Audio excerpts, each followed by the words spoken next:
బహావల్పూర్ జైషే ఈ మొహమ్మద్ ఉగ్రవాద సంస్థ ప్రధాన కార్యాలయం మర్కాజ్ సుబాన్ అల్లా బహావల్పూర్ లో అటాక్ చేశారు. రెండవది మర్కజ్ తైబా ముర్దికే అనే ప్రాంతం. ఇది లష్కరే తోయిబా హెడ్ క్వార్టర్. లష్కరే తోయిబా అంటే హఫీజ్ సయద్ కు సంబంధించిన ఉగ్రవాద సంస్థ. సర్జాల్ తెహ్రా కలాన్ ఇది జైషే మహమ్మద్ ఉగ్రవాద సంస్థకు సంబంధించిన కార్యాలయం. మెహమూనా జయా సియాల్కోట్ పాకిస్తాన్ లో ఉంటుంది. ఈ సియాల్కోట్ అక్కడ హెచ్ఎం సంస్థ ఉగ్రవాద కార్యాలయం.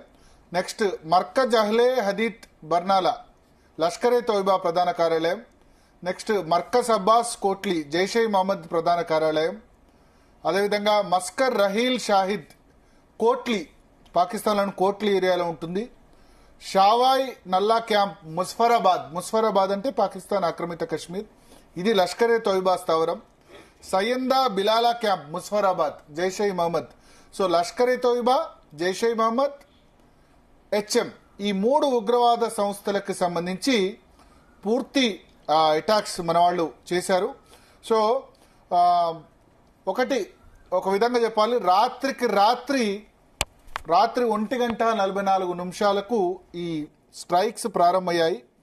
రాత్రి ఈ 9 చోట్ల కూడా పాకిస్తాన్ ఒక విధంగా లిటరల్ గా ఏకి పారేసిందని చెప్పొచ్చు. మన భారత ఎయిర్ ఫోర్స్ త్రివిధ దళాలు సంయుక్త ఆపరేషన్ చేపట్టి 9 చోట్ల ఉగ్రవాద స్థావరాలు మాత్రమే. మన భారత ప్రభుత్వం అధికారికంగా రిలీజ్ చేసిన ప్రకారం మేము సివిలియన్స్ అంటే పాకిస్తాన్ పౌరుల మీదకి లేకపోతే వాళ్ళ మీద దాడి చేసే ఉద్దేశం లేదు, లేదా పాకిస్తాన్ ఆర్మీ మీద కూడా అటాక్ వెళ్ళలేదు. కేవలం లష్కరే తోయిబా, జైషే మహమ్మద్ ఈ ఉగ్రవాద స్థావరాల మీద మన వాళ్ళు అటాక్ చేశారు, ఏకి పారేశారు. 9 నేను ఇంతకుముందు మళ్ళీ ఒకసారి రిపీట్ చేస్తున్నా, 9కి 9 చోట్ల మన Indian air force fighter jets pilots ఎవరైతే ఉన్నారో 1:44 9 చోట్ల అటాక్ చేశారు. మళ్ళీ వాళ్ళు తిరిగి సేఫ్ గా భారతదేశానికి వాళ్ళు సేఫ్ గా ఇప్పుడు ఉన్నారు. Greatness of Indian army. Yes, greatness of Indian navy, greatness of Indian army, greatness of Indian air force. మొత్తం లాంచ్ ప్యాడ్స్ అన్నిటి కూడా మట్టుబెట్టించారు. అయితే పాకిస్తాన్ ISPR అంటారు,